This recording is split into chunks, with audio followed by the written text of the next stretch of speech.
Saan po yung bahay ninyo nung ipinanganak kayo? Your Honor, hindi ko na po alam. So, saang homeschool provider naka-connect yung teacher ninyo? Your Honor, hindi ko na po maalala po yung pangalan. Ah, okay, medyo nalalabuan ako ng konti sa ganyan. Ngayon, Mayor, napag-alaman din po namin na delayed yung inyong registration of birth. Ilang taon na po kayo nung na-register yung inyong birth? Your Honor, hindi ko pa lang po siya masyado maalala po ngayon. Okay lang, check ko po. Oo, please, Pasensya. please inform us during the hearing. At bakit po delay yung pag-register ng birth nyo? Sa pagkaalam po kasi namin, and I would request yung confirmation ninyo during the hearing, 17 years old na po kayo nung i-register yung inyong birth.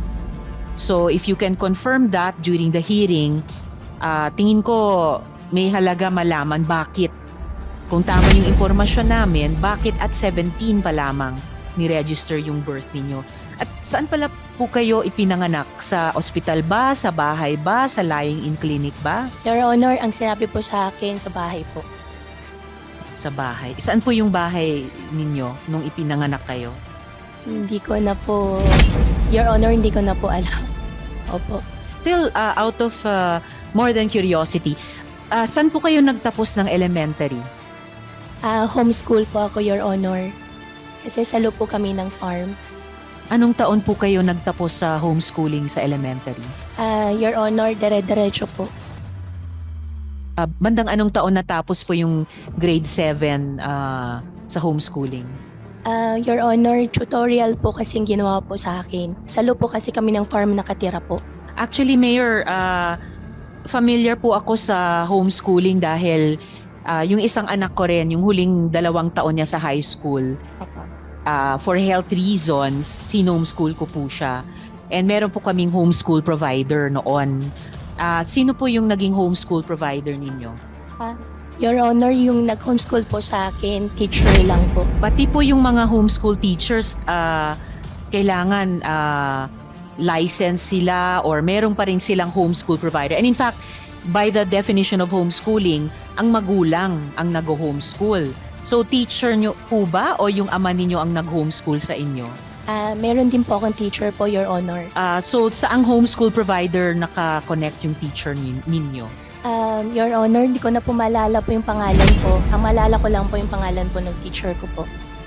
If you could submit to the committee yung pangalan ng teacher ninyo, and during the hearing, ma-recall pa rin at masabi sa amin sino yung homeschool provider ninyo.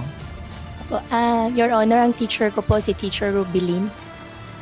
Teacher Rubilin. Opo. Saan naman pagkatapos ng homeschooling, kung nakuha po yung grades nyo sa homeschool provider tulad nung ginawa namin nung aking anak para makapag-high school naman siya, saan naman po kayo nag-high school?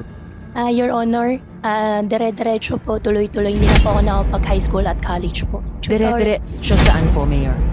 Tutorial po yung ginawa po sa amin kasi nasalo po kami ng farm. Okay, pero nagtapos kayo ng high school. Ang minigay lang po sa amin po na pinaka-libro po is si Teacher Rubilin na po. Kung maalala ko po, wala rin po kasi siyang grades. Andun lang po siya sa amin everyday po na after po ng work, siya po yung nagtuturo po sa akin. Kinilala ba ng DepEd yung pagtapos nyo sa high school sa pag-tutor ni Teacher Rubilin? Your Honor, hindi ko po alam.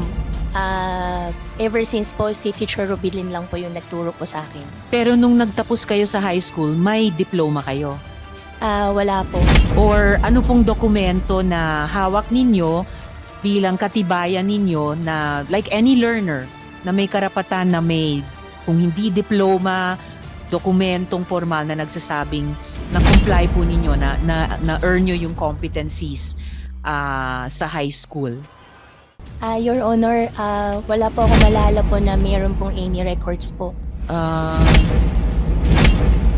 Okay, medyo nalalabuan ako ng konti sa ganyan dahil kahit bilang young person noon, no, may karapatan kayo sa edukasyon, hindi lang sa edukasyon, pati yung katibayan ng nakamit ninyong edukasyon?